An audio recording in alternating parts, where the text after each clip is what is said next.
Hello, and welcome to my YouTube channel, Reading Little Blue Books Out Loud While Stoned.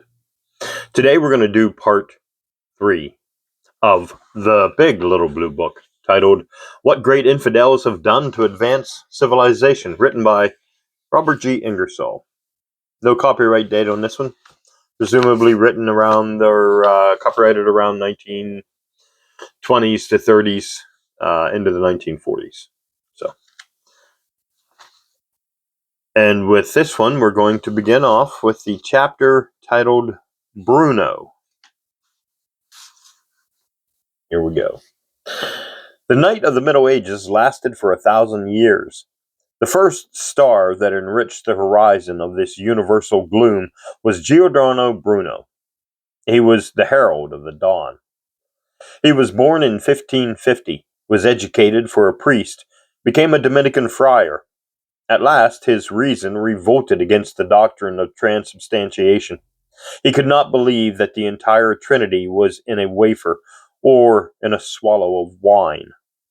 He could not believe that a man could devour the creator of the universe by eating a piece of bread.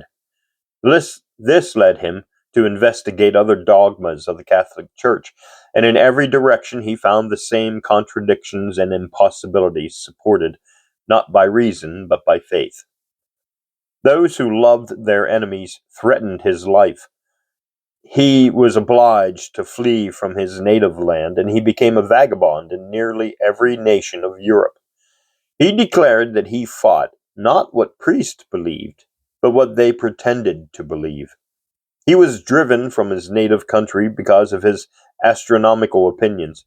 He had lost confidence in the Bible as a scientific work.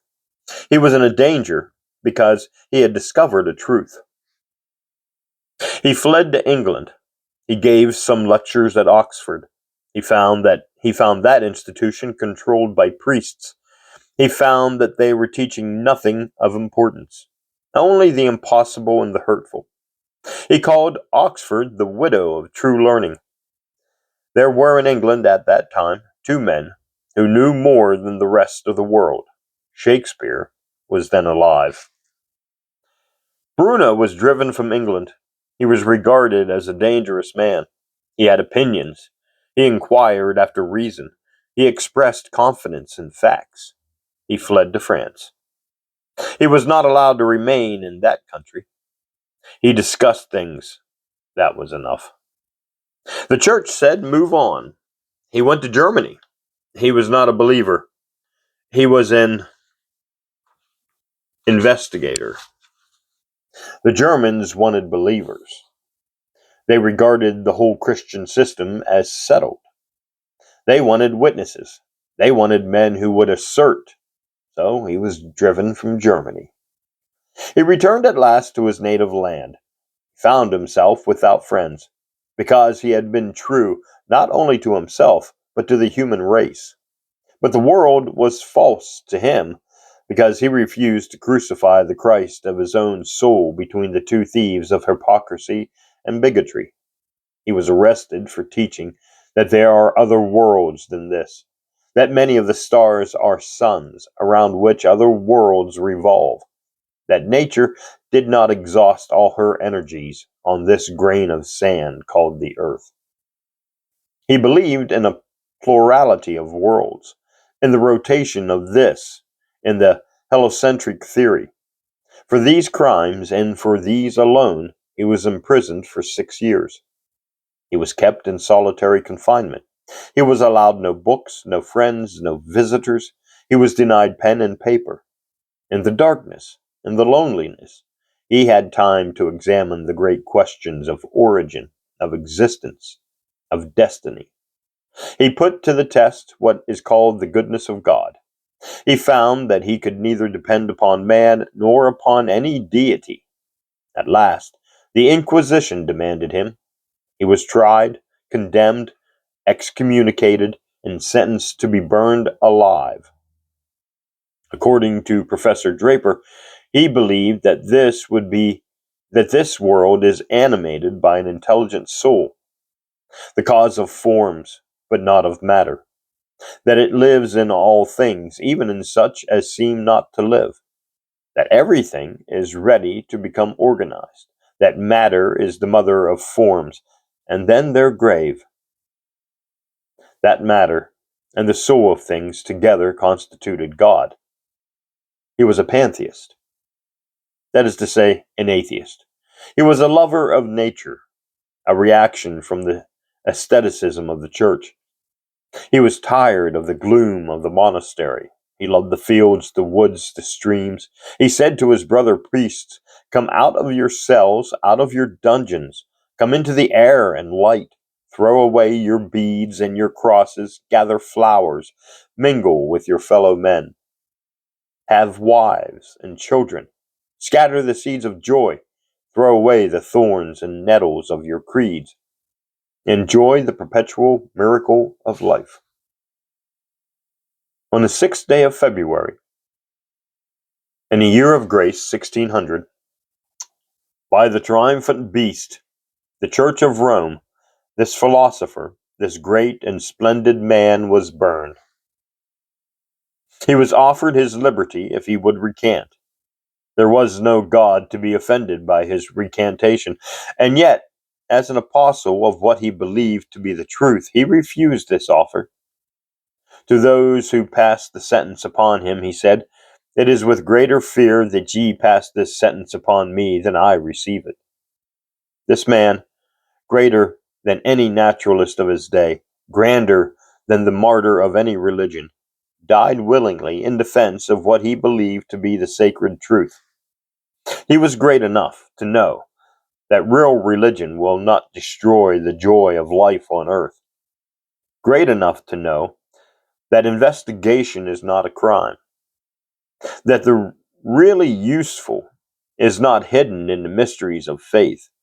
He knew that the Jewish records were below the level of the Greek and Roman myths, that there is no such thing as special providence, that prayer is useless, that liberty and necessity are the same, and that good and evil are but relative. He was the first real martyr, neither frightened by perdition nor bribed by heaven. He was the first of all the world who died for truth, without expectation of reward. He did not anticipate a crown of glory. His imagination had not peopled the heavens with angels waiting for his soul. He had not been promised an eternity of joy if he stood firm, nor had he been threatened with the fires of hell if he wavered and recanted. He expected as his reward an eternal nothing. Death was to him an everlasting end. Nothing beyond but a sleep without a dream, a night without a star, without a dawn. Nothing but extinction, blank, utter, and eternal. No crown, no palm, no "well done, good and faithful servant." No shout of welcome, no song of praise, no smile of God, no kiss of Christ, no mansion in the fair skies. Not even a grave within the earth. Nothing but ashes, windblown and priest scattered, mixed with the earth and trampled beneath the feet of men and beasts. The murder of this man will never be completely and perfectly avenged until from Rome shall be swept every vestige of priest and pope, until over the shapeless ruin of St. Pete's, the crumbled Vatican and the fallen cross shall rise a monument to Bruno, the thinker, philosopher, philanthropist, atheist, martyr. That's the end of the chapter titled Bruno. Next chapter is the church in the times of Voltaire. And we'll take a hydration break, brought to you by my friend Maddie. Hydrate, kids. Nobody likes cottonmouth. All right. The church in the times of Voltaire. When Voltaire was born, the natural was about the only thing in which the church did not believe. The monks sold little amulets of consecrated paper. They would cure diseases if laid in the cradle. They would prevent a child from being bewitched. So they could be put into houses and barns to keep devils away, or buried in a field to prevent bad weather, to delay frost and to ensure good crops. There was a regular formulary by which they were made, ending with a prayer, after which the amulets were sprinkled with holy water. The church contended that its servants were the only legitimate physicians. The priest cured in the name of the church and in the name of God by exorcism, relics, water, salt, and oil. Saint Valentine cured epilepsy. Saint Gervasus was good for rheumatism. Saint Michael de Santis was for cancer. Saint Judas for coughs. Saint Ovidius for deafness. Saint Sebastian for poisonous bites. Saint Apolloniano for toothache. Saint Clare for rheum in the eye. Saint Hubert for hydrophobia. Devils were driven out with wax tapers, with incense, with holy water, by pronouncing prayers. The church, as late as the middle of the 20th century, prohibited good Catholics from having anything to do with physicians. It was believed that the devils produced storms of wind, of rain, and of fire from heaven, that the atmosphere was a battlefield between angels and devils, that Lucifer had power to destroy fields and vineyards and dwellings, and the principal business of the church was to protect the people from the devil. This was the origin of church bells. These bells were sprinkled with holy water, and their clangor cleared the air of imps and fiends. The bells also prevented storms and lightning. The church used to anesthetize insects. In the 16th century, regular suits were commenced against rats, and judgments were rendered. Every monastery had its major magician, who sold magic, incense, salt, and tapers, consecrated palms, and relics. Every science was regarded as an outcast, an enemy. Every fact held the creed of the church in scorn. Investigators were enemies in disguise. Thinkers were traitors, and the church exerted its vast power for centuries to prevent the intellectual progress of man. There was no liberty, no education, no philosophy, no science. Nothing but credulity, ignorance, and superstition.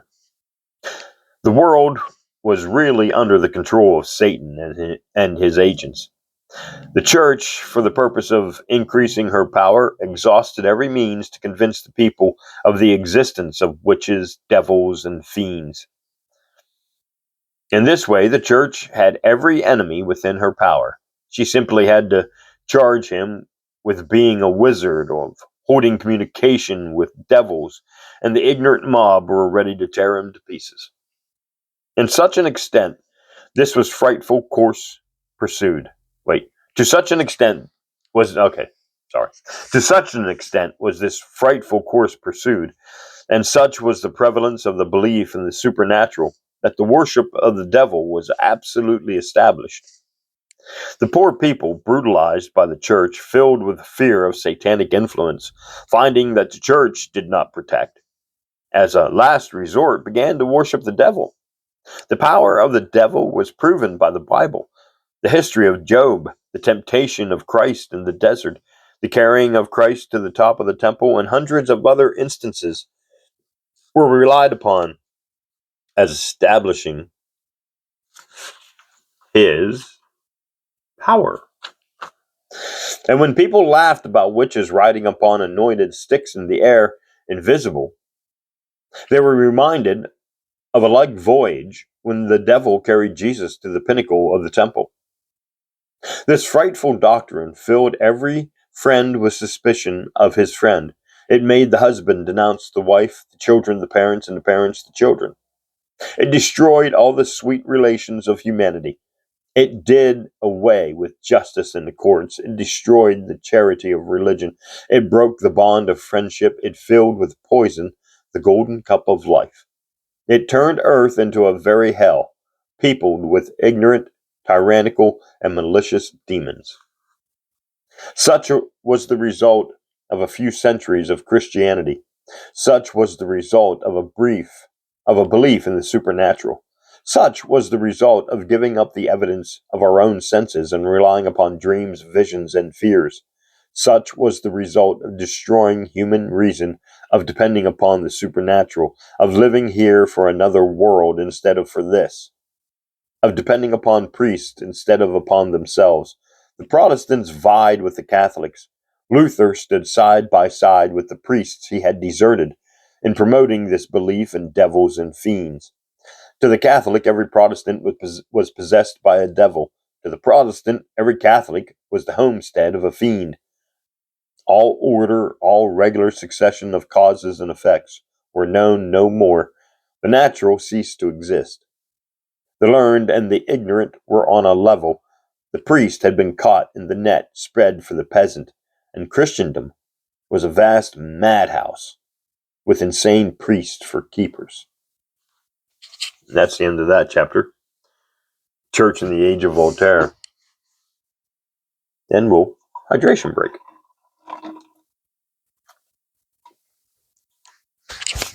Okay, next chapter is Voltaire.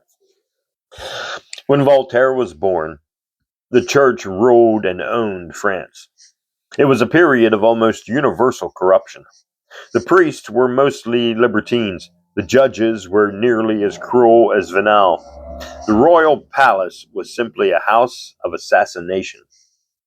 The nobles were heartless, proud, arrogant, and cruel to the last degree. The common people were treated as beasts. It took the church 1,000 years to bring about this happy condition of things. The seeds of the revolution, unconsciously, were being scattered by every noble and by every priest. They germinated in the hearts of the helpless. They were watered by the tears of agony. Blows began to bear interest. There was a faint longing for blood. Workmen, blackened by the sun, bent by labor, looked at the white throats of scornful ladies and thought about cutting them. In those days, witnesses were cross-examined with instruments of torture. The church was the arsenal of superstition, miracles, relics, angels, and devils, were as common as rags. Voltaire laughed at the evidences, attacked the pretended facts, held the Bible up to ridicule, and filled Europe with indignant protest against the cruelty, bigotry, and injustice of the time. He was a believer in God, and in some ingenious way excused this God for allowing the Catholic Church to exist. He had an idea that, originally, mankind were believers in one God, and practiced all the virtues. Of course, this was a mistake. He imagined that the church had corrupted the human race. In this, he was right. It may be that, at one time, the church relatively stood for progress, but when it gained power, it became an obstruction. The system of Voltaire was contradictory. He described a being of infinite goodness, who not only destroyed his children with pestilence and famine, but allowed them to destroy each other. While rejecting the God of the Bible, he accepted another God, who, to say the least, allowed the innocent to be burned for loving him. Voltaire hated tyranny and loved liberty. His arguments to prove the existence of a God were just as groundless as those of the reverend fathers of his day to prove the divinity of Christ, or that Mary was the mother of God. The theologians of his time maligned and feared him. He regarded them as a spider does flies. He spreads nets for them. They were caught, and he devoured them for the amusement and benefits of the public. He was educated by the Jesuits and sometimes acted like one. It is fashionable to say that he was not profound. This is because he was not stupid. In the presence of absurdity, he laughed and was called irreverent. He thought God would not damn even a priest forever. This was regarded as blasphemy. He endeavored to prevent Christians from murdering each other and did what he could to civilize the disciples of Christ. Had he founded a sect, obtained control of some country, and burned a few heretics at slow fires, he would have won the admiration, respect, and love of the Christian world. Had he only pretended to believe all the fables of antiquity, Had he mumbled Latin prayers, counted beads, crossed himself, devoured the flesh of God, and carried faggots to the feet of philosophy in the name of Christ, he might have been in heaven this moment, enjoying a sight of the damned. Instead of doing these things, he willfully closed his eyes to the light of the gospel, examined the Bible for himself, advocated intellectual liberty, struck from the brain the fetters of an arrogant faith, assisted the weak, cried out against the torture of man, appealed to reason, endeavored to establish universal toleration, succored the indignant, and defended the oppressed. These were his crimes. Such a man God would not suffer to die in peace. If allowed to meet death with a smile, others might follow his example, until none would be left to light the holy fires of the auto da fe. It would not do for so great, so successful an enemy of the church to die without leaving some shriek of fear, some shudder of remorse, some ghastly prayer of chattered horror, uttered by lips covered with blood and foam. He was an old man of 84. He had been surrounded with the comforts of life. He was a man of wealth, of genius. Among the literary men of the world, he stood first. God had allowed him to have the appearance of success. His last years were filled with the intoxication of flattery. He stood at the summit of his age. The priests became anxious. They began to fear that God would forget, in a multiplicity of business, to make a terrible example of Voltaire. Toward the last of May, 1778, it was whispered in Paris that Voltaire was dying. Upon the fences of expectation gathered the unclean birds of superstition, impatiently waiting for their prey. 2 days before his death, his nephew went to seek the cure of Saint Sulpice and the Abbé Goiter, and brought them into his uncle's sick chamber. He was informed that they were there. "Ah, well," said Voltaire, "give them my compliments and my thanks." The Abbé spoke some words to him, exhorting him to patience. The cure of Saint Sulpice then came forward, having announced himself, and asked of Voltaire, elevating his voice, if he acknowledged the divinity of our Lord Jesus Christ. The sick man pushed one of his hands against the cure's coif, shoving him back, and cried, turning abruptly to the other side, "Let me die in peace." The cure seemingly considered his person soiled, and his coif dishonored by the touch of the philosopher. He made the nurse give him a little brushing, and went out with the Abbé Goiter.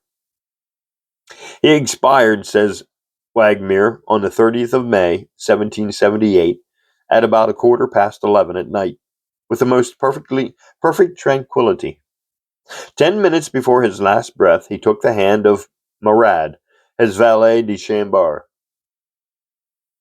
who was watching by him, pressed it, and said, "Adieu, my dear Marand, I am gone." These were his last words.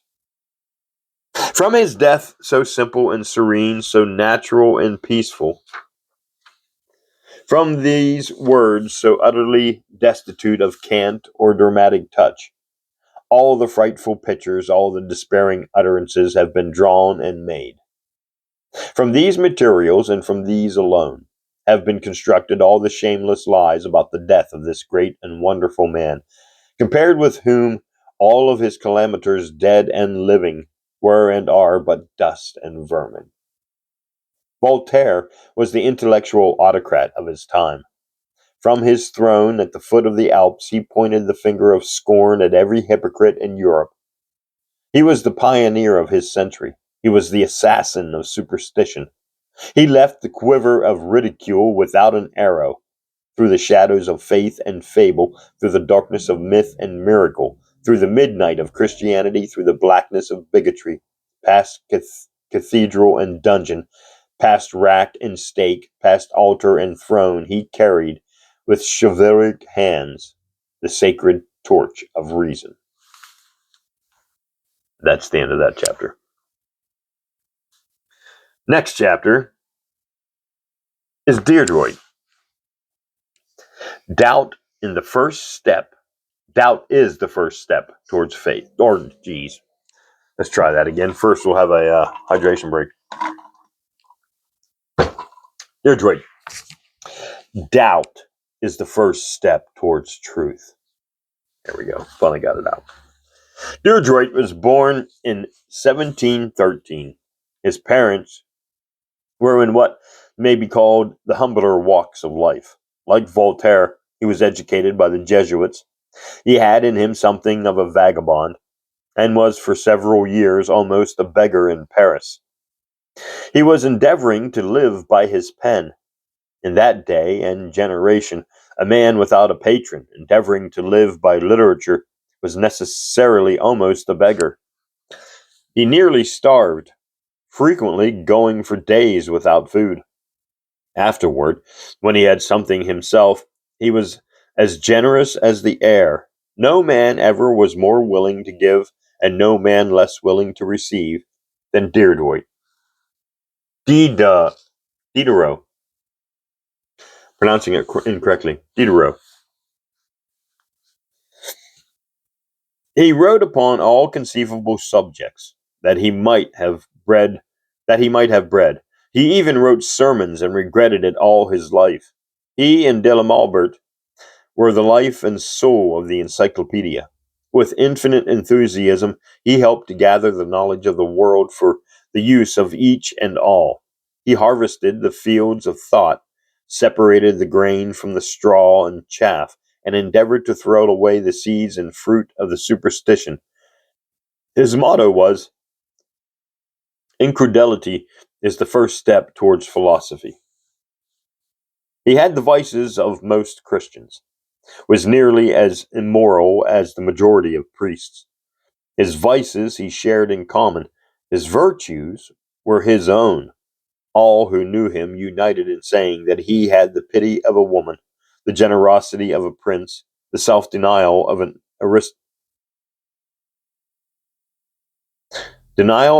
anchorite. Anchorite? Don't know.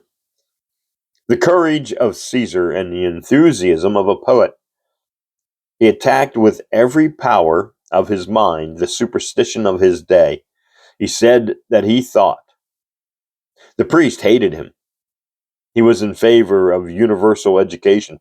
The church despised it. He wished to put the knowledge of the whole world, within reach of the poorest. He wished to drive from the gate of the Garden of Eden the cherubim of superstition, so that the child of Adam might return to eat once more the fruit of the tree of knowledge. Every Catholic was his enemy. His poor little desk was ransacked by the police, searching for manuscripts in which something might be found that would justify the imprisonment of such a dangerous man. Whoever, in 1750, wished to increase the knowledge of mankind was regarded as the enemy of social order. The intellectual superstructure of France rests upon the encyclopedia. The knowledge given to the people was the impulse, the commencement of the revolution that left the church without an altar and the king without a throne. Diderot thought for himself and bravely gave his thoughts to others. For this reason, he was regarded as a criminal. He did not expect his reward in another world. He did not do what he did to please some imaginary god. He labored for mankind. He wished to lighten the burdens of those who should live after him. Hear these noble words. The more man ascends through the past, the more he launches into the future, the greater he will be. And all these philosophers and ministers and truth-telling men who have fallen victims to the stupidity of nations, the atrocities of priests, the fury of tyrants, what consolation was left for them in death? This, that prejudice would pass, and that posterity would pour out the vial of ignominy upon their enemies. O posterity, holy and sacred, stay of the unhappy and the oppressed, thou who art just, thou who art incorruptible, thou who findest the good man, who unmaskest the hypocrite, who breakest down the tyrant. May thy sure faith, thy consoling faith, never, never abandon me. Posterity is for the philosopher, what the other world is for the devotee. Diderot took the ground that, if orthodox religion be true, Christ was guilty of suicide. Having the power to defend himself, he should have used it. Of course, it would not do for the church to allow a man to die in peace who had added to the intellectual wealth of the world. The moment Diderot was dead, Catholic priests began painting and recounting the horrors of his expiring moments. They described him as overcome with remorse, as insane with fear. And these falsehoods have been repeated by the Protestant world, and will probably be repeated by thousands of ministers after we are dead. The truth is, he had passed his 70 and 10. He had lived for 71 years. He had eaten his supper. He had been conversing with his wife. He was reclining in his easy chair. His mind was at perfect rest. He had entered, without knowing it, the twilight of his last day. Above the horizon was the evening star, telling of sleep. The room grew still, and the stillness was lulled by the murmur of the street. There was a few moments of perfect peace, the wife said. He is asleep. She enjoyed his repose, and breathed softly that he might not be disturbed. The moments wore on, and still he slept. Lovingly, softly, at last she touched him. Yes, he was asleep. He had become a part of the eternal silence. And that's the end of chapter titled Diderot, who I pronounce wrong all the time. And I think we'll stop there. That's where we'll stop. Yeah, that's where we're going to call an end to this. All right, so thanks for joining me. And thanks for listening. And join me again in part 4.